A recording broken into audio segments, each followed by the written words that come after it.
We are at FCON 24 here in Darling Harbour, Sydney, and I am very pleased to be joined by Claudelle Taylor. Thank you, Thank you Nandan. for joining me. Thank you. Please tell us something about yourself in terms of the role you have, the company you work for, and then I'm keen to explore number of things. You wear multiple hats, so it'll be great to explore that. Okay, thanks. So I'm the General Manager for Innovation Integration at CIMIC Group. Yeah. CIMIC Group is a large engineering-led business. We do construction, mining, services. And I work specifically in the digital engineering piece of the business. Yep. And then we look after a digital strategy for all of the CIMIC Group companies, right. which is, some of them you might know, which is CPB Contractors, TEAS, UGL, Pacific Partnerships, EIC. So it's quite a number of them. Yeah, great. And this is music to my ears because SureWorx was built for Tier 1 companies because there is a level of complexity in terms of workload, multiple parties working on a common goal, very tight deadlines. Great. So with your deep experience in this domain, what are the common challenges that the industry is yet to solve at a holistic level? And then you can also segue into what green shoots of solutions you see out there. Yeah. It'll be great. Well, I think the big challenge for us is to try and harmonize all of the systems that we use with a common language, and so that we get that consistent transfer or integration of data between the different systems so that we've got that holistic view, like you were saying. That is very difficult because all of the different disciplines we work with have their own ways of naming things or calling things or, different strategies. So if I'm a planner, I might call things differently from an estimator who might call from the site engineer. Yeah. So the big thing that we're trying to do is harmonise that. And we call that integrated digital delivery in CIMIC. There's actually someone talking today from CPB Contractors on that very concept. So that to me, and then to be able to take advantage of AI, which is the big thing at the moment, and it's going to continue to be. Don't get me wrong. We are just at the vanguard of it. Yes. But the issue there is we're not going to get the benefit we want out of AI if we haven't centralised our data and got the right taxonomy there to be able to make good use of that data. So that's where we're that's trying a very nuanced understanding of the problem statement. I talk to a lot of companies and they are not able to put their finger on that. So it shows the maturity that your company and your team has in putting the finger on it. And in terms of solutions, what do you see as where the industry is at in terms of solving that or enabling you to solve it? Well, I definitely think there are sort of three pillars of, I guess, big technology components that we need. So we need digital twin, which is I know there's a lot of talk around digital twin. The other one is ESG, so being able to adequately capture all of the ESG reporting requirements so that we can meet Scope 1, Scope 2, and then ultimately Scope 3 requirements. That is huge. ESG in our industry, that is a big thing that we have to we have to really solve that. And then I think AI, once we can understand that we've got the right way of speaking about all our data, then we can use that to start en masse extracting the right information for ESG and then also the right information so that we can start to have a digital twin.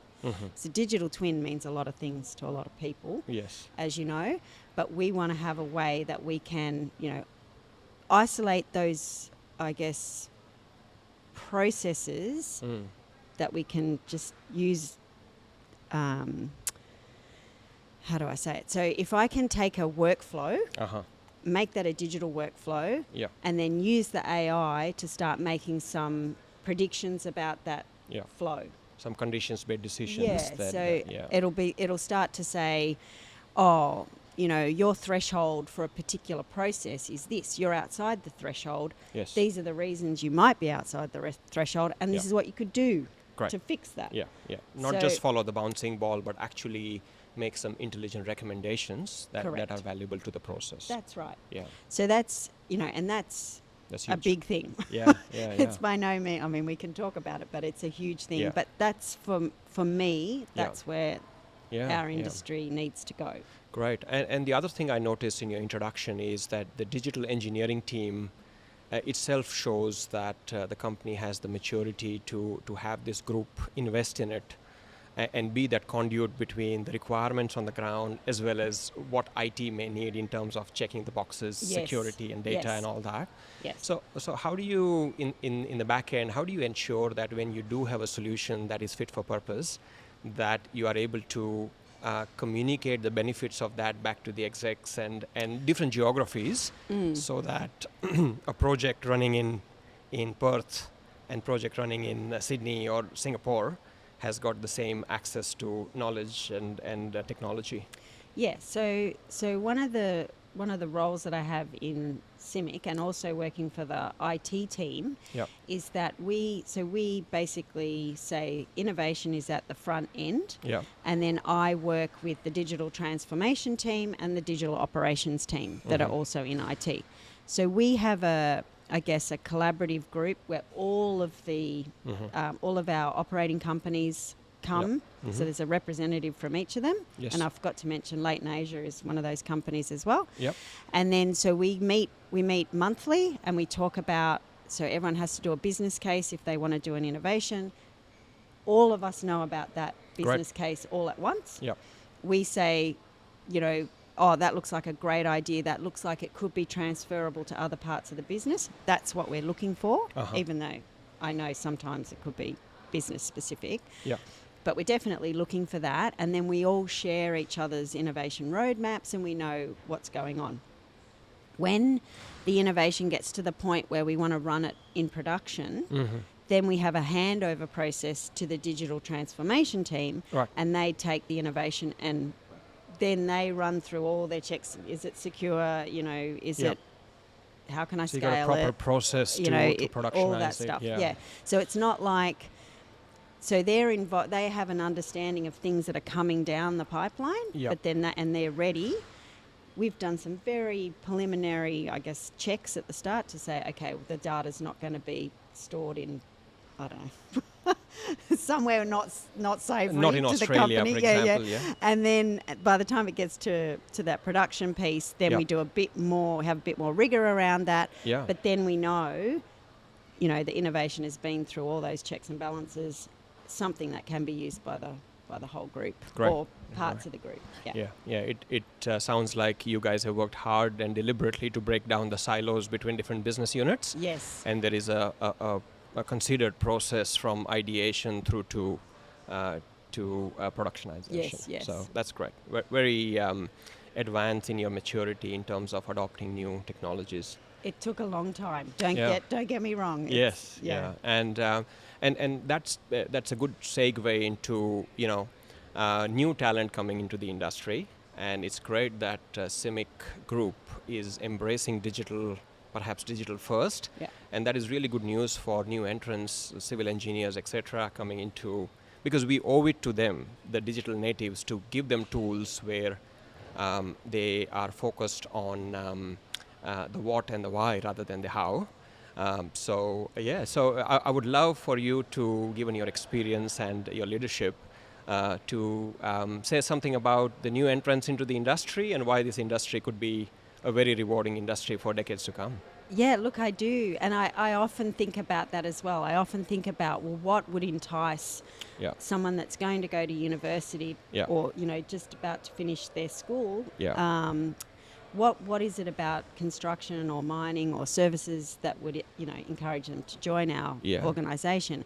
And I do believe it is, the digital tools are going to aid that transition into our business. So what we've started to do is we've started to look at software that is run on a like a gaming engine. Mm-hmm. So we've built a tool that allows you to basically plan out a construction sequence using a gaming engine, which we hope that, you know, the next generation probably are very familiar with that kind of technology. That further, And, you know, we've built it so that, you know, you've got model, you know, cranes and model excavators and model people and, you know, and then the actual model of what's going to be built, and you can move these resources around. You can work out what sequence the construction is, you know, the construction methodology. You can play it out before it happens. It's a bit, I don't want to say a game, but it is a bit it's like, gamifying the construction methodology. And I hope that that is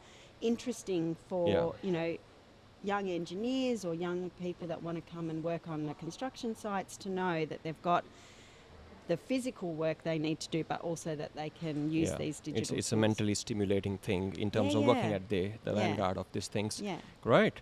Wonderful. You know, very interestingly, you mentioned before we kicked off that CIMIC has also invested in creating almost a startup within the company.